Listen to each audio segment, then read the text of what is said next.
Olá, tudo bem? Hoje o nosso bate-papo traz um tema maravilhoso, encerrando ciclos. Olha só, será que você está nessa fase ou ainda não se descobriu? Ou quem sabe não tem coragem de dizer adeus à sua próprio estilo de vida? Então vamos conversar com Daniela. Ela vai nos esclarecer sobre isso. Tudo bom, Dani? Como vai?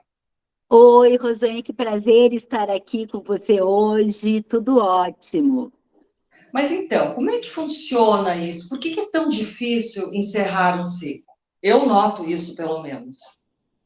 Quando eu falo, deixa eu deixar claro algumas pontuações aqui. Quando eu falo em encerrar ciclos, e eu até tenho mentoria sobre isso, que é encerrando ciclos, é possível ser feliz após o divórcio. Então, eu me dedico ao encerrar ciclos. Claro que, como psicóloga, trabalho em várias áreas, mas eu me dedico muito ao encerramento do ciclo e o início de um novo ciclo após o divórcio. Então, eu quero deixar claro que é nesse aspecto em especial, né? E como se dá, tu perguntou, né? Eu te diria que muita gente me pergunta, inclusive, Dani, mas tu diz que é possível ser feliz depois do divórcio, mas a gente sofre. Que história é essa de encerrar? Eu digo, sofre, sofre. Primeiro, é possível. É possível, eu sou prova viva disso também. Além de trabalhar há 26 anos no consultório, já vi muita gente conseguir passar essa fase, eu também já vivi isso, né? Mas para que a gente possa entrar numa nova fase, é preciso fechar bem a fase anterior. Não adianta deixar portas abertas e aí tu tá sempre em cima do muro, um pouco na vida cá, um pouco na vida lá, e parece que a vida não deslancha. E o que que seria fechar bem essa porta? O que Bom, deixa em aberto às vezes? Particularmente digo que a gente precisa fazer os três divórcios quando a gente separa de alguém. Quando eu falo dos três divórcios, eu vou explicá-los agora. Um deles é para quem é casado legalmente ou união estável, os outros dois não. Mas os outros dois servem para namoros, relações importantes na vida das pessoas, que são estes. Primeiro, a gente tem o divórcio legal, né? E eu acho extremamente importante. Parece óbvio, mas o óbvio tem que ser dito. Tem pessoas que ficam, para não dividir bens, ou para uma série de questões, não fazem esse rompimento. E é preciso a gente encerrar todas as instâncias para que a gente possa fechar aquela porta que eu falei antes. O segundo divórcio é o divórcio emocional, que é, às vezes, a gente acaba um casamento, uma relação ainda com sentimentos, às vezes não, geralmente com sentimentos pela outra pessoa. Nem que seja, tem gente que diz assim, eu odeio meu ex. Tu ainda está vinculada com o teu ex, porque o sentimento de ódio também é um sentimento. Eu costumo dizer para as mulheres que me acompanham, embora tenha muitos homens, mas eu falo muito para as mulheres, gurias, enquanto vocês estão brigando com o ex, vocês ainda estão mantendo relação com o ex. Vocês não romperam. É um jeito, a gente fica junto pelo amor ou pelo ódio. Então, assim, o segundo divórcio é esse, eu não vou me aprofundar aqui, que daria horas, mas o terceiro divórcio, que é o que quase ninguém fala, e é o que eu mais vejo, que é o divórcio emocional. Uhum. Porque o emocional, a emoção, é diferente do afetivo. O afetivo é amar, é o que está lá no coração. Mas o emocional, às vezes, a gente nem ama, mas a gente está presa aos padrões de relacionamento anterior, está presa, às vezes, pela dependência que a gente tinha do ex, e dependência emocional, pelo medo de levar a sua vida solo, de assumir suas responsabilidades. Às vezes, no emocional, tem gente que diz assim, Dani, como tu é radical. Mas tem gente que diz assim, ai, meu ex é meu melhor amigo. Eu digo, parabéns, se ele é teu melhor amigo, tu segue com um vínculo emocional com o teu ex e tu não tá fechando a porta desse, porque o teu melhor amigo vai ter que ser o teu atual, não o teu ex. Daí se tu prega raiva ao ex, pelo contrário, raiva também é vínculo. Eu prego uma relação civilizada. Quem tem filhos, o casal, a gente tem casal conjugal e parental, tu sabes disso. O casal conjugal morreu, que gostaria, se der tempo, de falar sobre a morte da família, mas o casal conjugal, parental, pais dos mesmos filhos, bom, a gente tem que falar com eles, tem que ser cordial sobre os filhos, mas só ficar tomando cafezinho, passando festas de Natal junto, isso aí tu tá mantendo vínculo. E aí tu fica sempre meio presa àquela vida anterior e tu não libera espaço, inclusive, para uma nova pessoa entrar na tua vida. Então, tudo isso que eu estou dando de pincelada, e eu poderia citar N exemplos do que eu já vi nesses 26 anos, de mulheres que ligam para o ex para trocar a lâmpada da casa. E eu costumo dizer, meninas, E ele vai lá trocar. esse casal não encerrou o vínculo de Não, dependência. não. Essa mulher não assumiu a própria vida. Então, quando tu perguntou antes o que é necessário para encerrar o vínculo, eu diria o que é necessário para ser feliz após o divórcio seria fazer o luto, e depois eu posso falar se quiser, o luto por essa família, por essa relação, por essa dependência, e começar a entender que você é uma mulher, ou para esse homem também, né? Vocês são adultos, maiores, vacinados, e que a partir de agora estão em carreira solo e devem assumir as rédeas da própria vida. Resumidamente, né? Do que teria horas para falar. Esse segundo tópico que tu falou, né? A pessoa se separa, mas ainda tem sentimento por aquela outra pessoa. Por que ela está se separando, então? Por que ela quer sair dessa relação? Olha, Rosane, separações envolvem milhares de questões. Às vezes a pessoa está separando porque o outro pediu o divórcio. E aí a pessoa fica naquele, mas eu amava, mas eu não via nada, mas para mim era tudo bom, porque eu sigo amando, vou amar eternamente, fica muito mal. Não foi uma escolha dela. Às vezes, a pessoa está separando, quantas vezes a gente vê casos até de relações abusivas, que tem aquele vínculo de dependência emocional e afetiva também, em função dos ciclos, né, da parte da lua de mel, que a gente sabe que existe no ciclo da violência. A pessoa também tinha momentos tão bons e eu amava aqueles momentos. Sim, mas a saúde te faz sair dessa relação. Às vezes tem questões, inclusive, de dizer assim, eu amo essa pessoa, mas eu sei que nós dois juntos não estamos conseguindo achar um ponto de equilíbrio, viver bem. As nossas diferenças de vida, de estilo, de, enfim, estão sendo piores. Eu estou me encolhendo para entrar no mundo dele, por exemplo. E por amor maior a mim do que ele, eu vou ter que sair dessa relação. Mas não quer dizer que não ame, não quer dizer que não dói.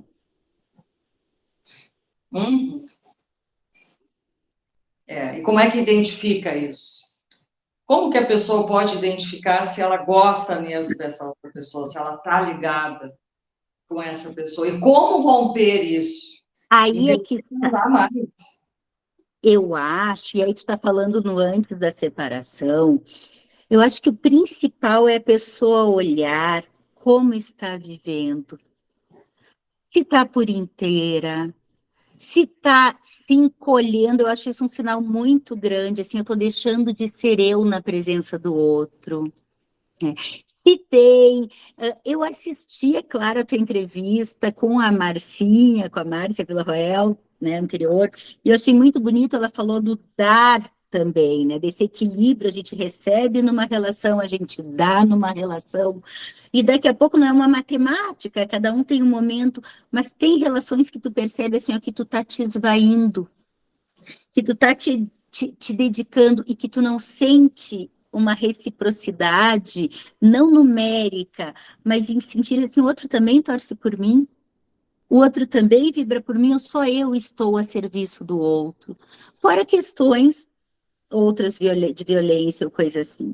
Então, Ah, assim, eu acho que a questão passa do amar. Eu digo muito, o amor só não basta. O amor é uhum. muito importante. Mas acho e acredito nas relações, eu não estou pregando o divórcio, o que eu prego é a gente poder viver apesar do divórcio, viver bem. Mas eu acho que existe essa questão de que além do amor tem que ter todo um contexto, um entorno, uma sintonia, né, de ações também que façam os dois viverem bem. Hum. Eu noto, assim, no dia a dia, eu observo mulheres, trabalho com mulheres, também sou psicóloga, o medo que elas têm de se separar, o medo que elas têm de começar novamente. Elas parecem que elas não conseguem enxergar uma vida fora de um relacionamento de 10, 20 anos.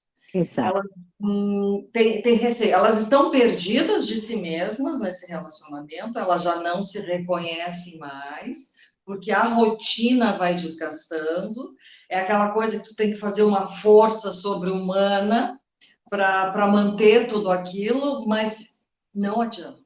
Hum. É bonito quando consegue romper, mas até entender é todo um processo, né, Daniela? Muito grande processo, eu vejo muito, eu escuto todo dia esse tipo de situação, e situações, frases conformistas, tipo, ruim com ele, pior sem ele. Ruim, não, mas pelo menos me dá estabilidade financeira. Ai, pelo menos não sei o quê, pelo menos eu não tô só, eu troco ele, daí vou ficar sozinha. E aí que a gente olha o resgate, bom, primeiro, que é a sensação de incapacidade de dar conta da própria vida, de ser uma mulher adulta, autônoma e independente. Essa é a questão, por isso que eu bato tanto nessa tecla, principalmente com as mulheres.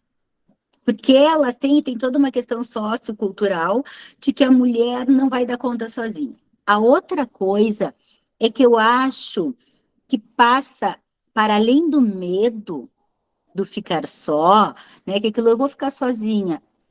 Qual é meu medo de ficar comigo mesmo, ficar sozinha em casa, até dos meus pensamentos, de confrontar com quem eu sou? Mas eu acho que vai para uma questão, questões que nem tu falou agora de 10, 20 anos de relação, vai para uma questão da identidade. Eu estou há 20 anos sendo duas pessoas, fazendo coisas de casal, amigos de casal, saio na rua, um dos grandes medos, vou sair de noite, Dani, daí eu não vou saber nem me portar, eu vou ser olhada, e isso me assusta, e as pessoas vão me ver sozinha.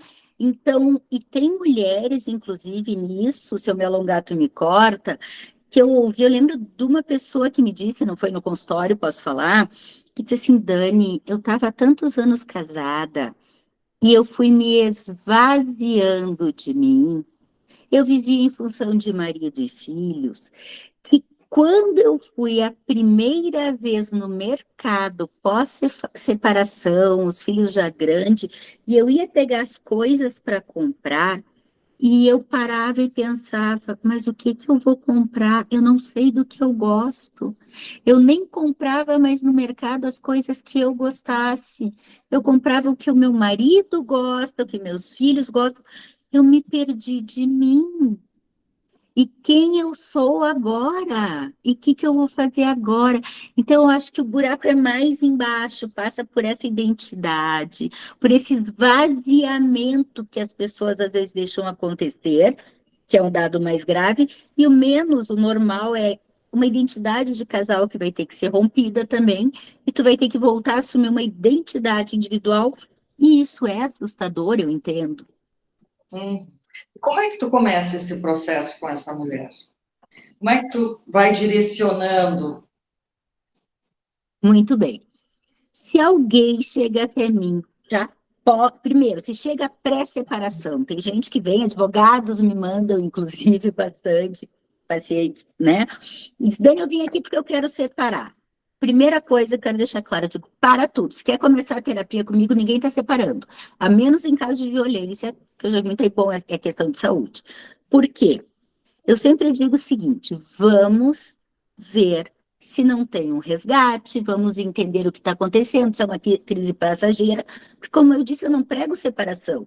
Eu acho que se existe uma família, uma constituição feita, se existe afeto, né? E eu acredito muito que quando um muda, o outro muda também, a possibilidade de trabalhar isso individualmente ou um casal, vamos tentar resgatar essa relação, vamos fazer a tua parte nessas mudanças. E aí me dá uns meses. E a gente trabalha e já teve situações de resgate, sim, de que eram algumas coisas que, na verdade, eles estavam, eu brinco que com a tecla SAP, sabe? A tradução estava errada, estavam falando linguagens diferentes, não expressavam, tudo certo. Agora, caso não haja um consenso, caso já tenha morrido aquela relação mesmo, eu sempre digo que eu detesto e se eu tivesse tentado? E se eu tivesse feito diferente? Então, a pessoa fez o necessário, foi digerindo o passo a passo, como seria, como lidaria com filhos, como se imaginaria, né? E vai se resgatando nesse caminho quando tenta resgatar a relação. E aí deita a cabeça no travesseiro e dorme, que pelo menos o EC não tem. Após eu costumo mostrar, e aí tem várias questões de como encerrar os ciclos. Que primeiro a pessoa tem que viver o luto, mesmo amando, como tu me perguntou antes. Bom, só existe uma maneira de elaborar, de deixar que se vá o amor, é aceitar que morreu. Tem gente que quer deixar sempre na UTI essa relação dentro dela, fica sempre querendo resgatar, com esperança, indo atrás, querendo saber da vida do ex, e isso vai doendo. Então, a primeira coisa é olhar e dizer assim, ó, essa relação, então, a partir de agora, morreu. Ai, mas a gente continua, o casamento acabou, mas a família continua. Eu sempre digo, não. Isso eu tenho, inclusive, eu fiz uma das minhas formações com Moisés Grossman, que é um grande psiquiatra, terapeuta de família e casal do Rio de Janeiro, né? E a gente falava muito disso. A família morreu, é uma mentira que a família continua, porque tu está enganando a ti, tu está enganando ao outro e tu está enganando os filhos. Agora são no direito, tem duas famílias uniparentais. Os filhos, quando estão contigo, são uma família, quando estão com o pai, fazem parte de outra família. Por que isso, Daniela? Porque senão tu está alimentando até nos filhos, quando vêm os pais agindo como família, uma esperança que vai ser cruel com eles, uma esperança de retorno, uma rejeição a um novo parceiro, um novo namorado que tu vai ter, uma namorada que o pai vai ter, porque está roubando o lugar da minha mãe na família. Né? Eu já vi adolescentes me dizerem, Dani, eu não consigo, eu sou sexóloga também, eu não consigo ter vida sexual com meu namorado, adolescente de 20 anos, e parece que trava. Quando a gente não estava namorando, tinha. E aí tu vai fazer a leitura e tu vê assim, as referências desses jovens são pai e mãe, quando é relacionamento, é só a parte, somos famíliazinha bonitinha, mas não existe o pegar na mão, o beijo na boca, uma vida sexual. Né? Então, eu já me expandi aqui, porque eu sou apaixonada por esse assunto, mas, enfim, a primeira coisa é aceitar que a família morreu, que o casamento morreu. E aí, assim como a gente perde alguém que a gente ama, a gente sai de um velório amando aquele ente querido, mas a gente vai para casa e a gente faz o quê? A gente chora sim. A gente se dá o direito, sim, de ficar mal. Todo mundo entende, ninguém diz, não fica assim, não chora, vai passar. A gente precisa viver a dor do luto. E quem me diz o seguinte, tá, mas e se a pessoa já não amava? Tá até aliviado. A pessoa está aliviada por não estar naquela relação com aquela pessoa, mas também tem a dor daqueles anos que ficou junto, do investimento que fez, o luto pelos sonhos, que tinha, o luto por um convívio, sei lá, o luto pela própria família, embora não houvesse amor, se for o caso, mas pelo cônjuge. Então, todo esse luto, a primeira coisa, se a gente não aceita que acabou, a gente não consegue, inclusive, superar parte do afeto. Quando a gente aceita, aí com o tempo, aos poucos, a gente vai deixando morrer o amor também. Posso continuar? Tu quer? Pode continuar. Aí sim a gente vai pensar, junto, concomitante, enfim, né, na parte do divórcio emocional. Porque daí já está o legal, que eles devem estar em trâmites, suponho eu. Essa parte do afeto, da dor e que está tudo bem, fica mal. E aí o emocional, que aí começa aquela coisa assim, de reforçar, no caso a mulher ou o homem que tiver por aqui, você estava dependente ou você estava amando? Você está com saudade da pessoa ou do sentir-se casado, de sentir-se naquela família, porque muitos homens, inclusive, não separam em função da família, muitas mulheres também. Eu não tenho coragem de me separar por causa da família, não por causa do cônjuge ou da cônjuge. Então, a gente começa a ver assim, ó, quer ver um exemplo básico? Perseguição na rede social. Vou lá espiar o que ele está fazendo. Deixa eu ver os stories. Olha ali, já está saindo, já está se divertindo. Ou fica um postando para ver se o outro vai olhar, se vai curtir, não vai curtir ainda. E eu pergunto, o que que tu ganha com isso? Te machucar? Ficar presa ainda à vida dele? Ele não é mais nada teu. É posse? Vamos pensar na posse, será? Também. É meu, tu não pode ser de mais ninguém. Concordo plenamente contigo. Muita posse. Muita posse. Muita posse, às vezes, é o que eu digo, não necessariamente que exista o amor ainda, mas aquela sensação, era meu, eu não consigo abrir mão disso. Ou vai ocupar meu lugar naquela vida? Eu não quero, mas ninguém pode querer. E aí, a primeira coisa, gente, não tem por que ficar seguindo o ex na rede social. Se tu não consegue não ficar procurando, para de seguir. Né?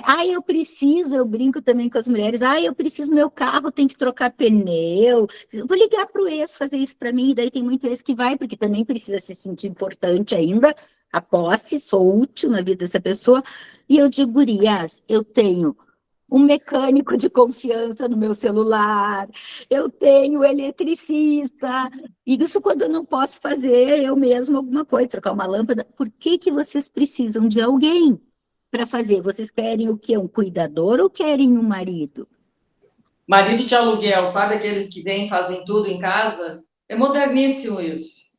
É o cara que faz tudo, desde a fiação, cuida da tua casa, não precisa dessa parte de um homem, de um marido. Hoje em dia tem profissionais que fazem esse trabalho, e muito bem. E Quer aí... dizer, são saídas que a pessoa ainda não quer buscar, quer que ele vá lá. Sabe, para ver se de repente tem alguma coisa ainda, enfim, né? Esses jogos que existem entre casais que ainda não estão bem resolvidos. E aí eles estão mantendo ambos, não é um nem outro, o vínculo emocional. Não divorciaram. E aí, se eu tô aqui presa, e se tá, porque é cômodo também, né?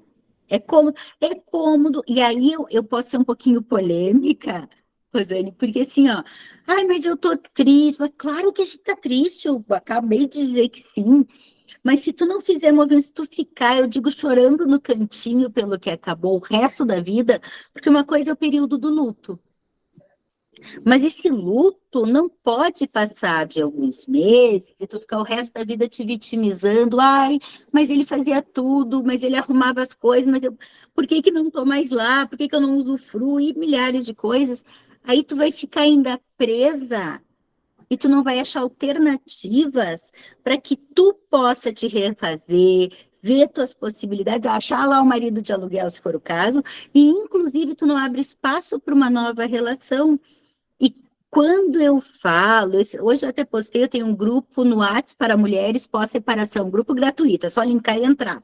Eu posto vídeos, até o fim do ano eu tinha me proposto todo dia postar.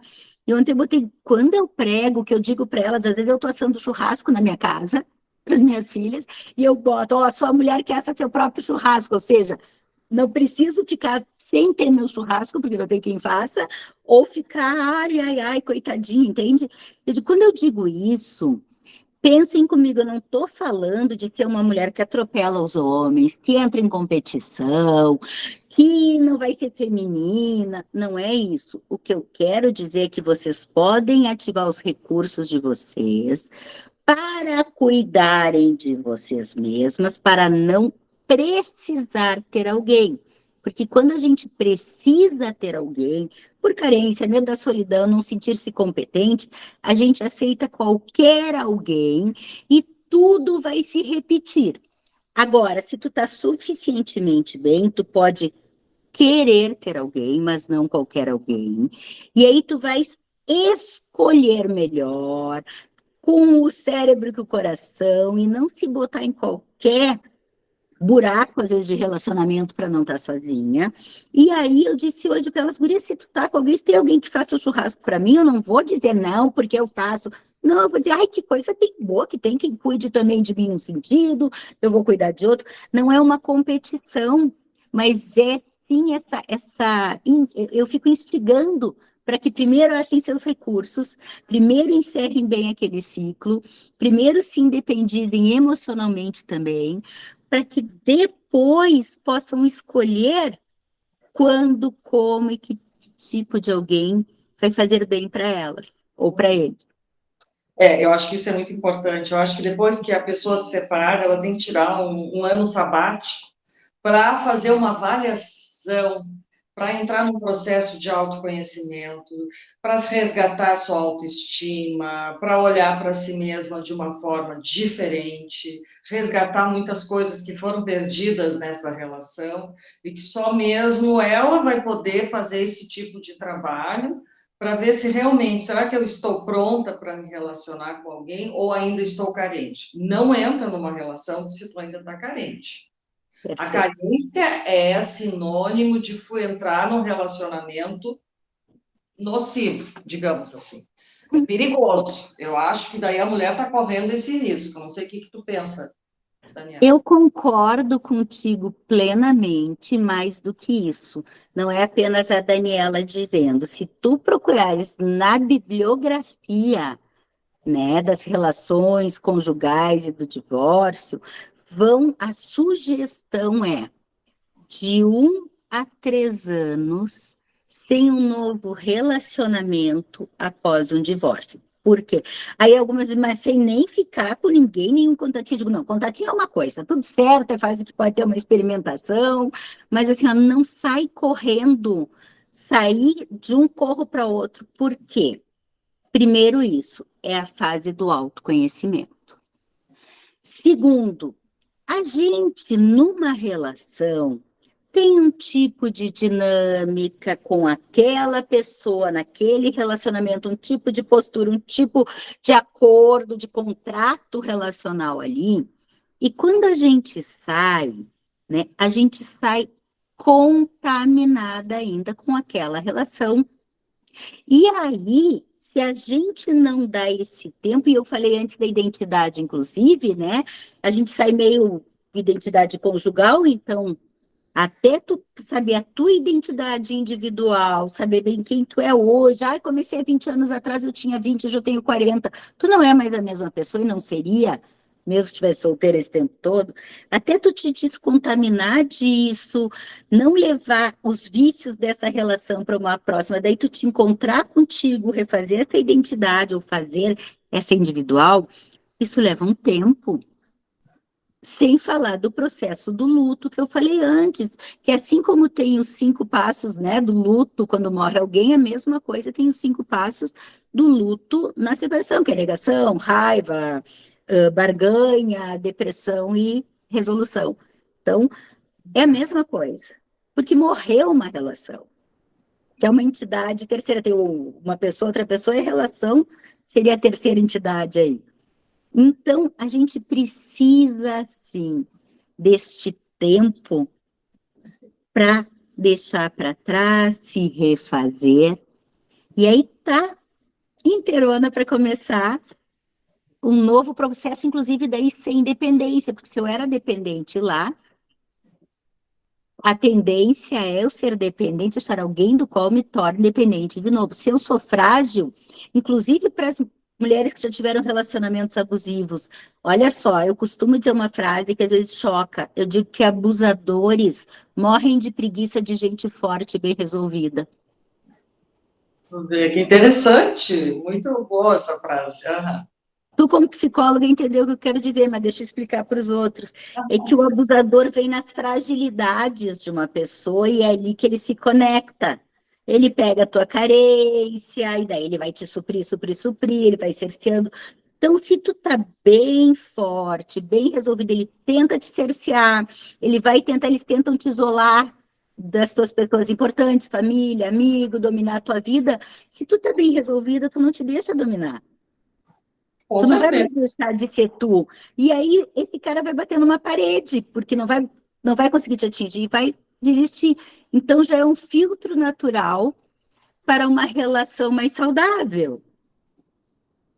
Né? Hum. Então, quanto mais a gente se conhece, mais inteira tá, maior a probabilidade de encontrar alguém que também esteja inteira, assim. E mais protegida também. Tu não vai cair em qualquer cilada, assim. Tu vai olhar e ver, puxa, esse cara é muito interessante, mas não dá. Sabe? Tu vai poder entender que aquele cara não é para ti. Ou, se tu quiser entrar, vai ser uma furada. Aí a escolha é tua. Mas tu sabe que mais adiante vai ter problema. E aí, o que tu vai fazer com esse problema? Tu tá Entra, envolvido mas emocionalmente, tá apaixonada pelo cara, porque daí o cara já te fisgou, já viu e fez o que queria contigo e tu tá ali, ó, babando para esse cara e se perdendo de novo. Isso vale a pena, né, Daniela? Mas é óbvio que não, por isso que eu digo, quando tem situações que são visíveis, né, que está se envolvendo com um sedutor, que já está começando a dominar, eu digo, tu tá vendo? Tô, mas eu quero tentar. Eu digo, entra, mas entra consciente.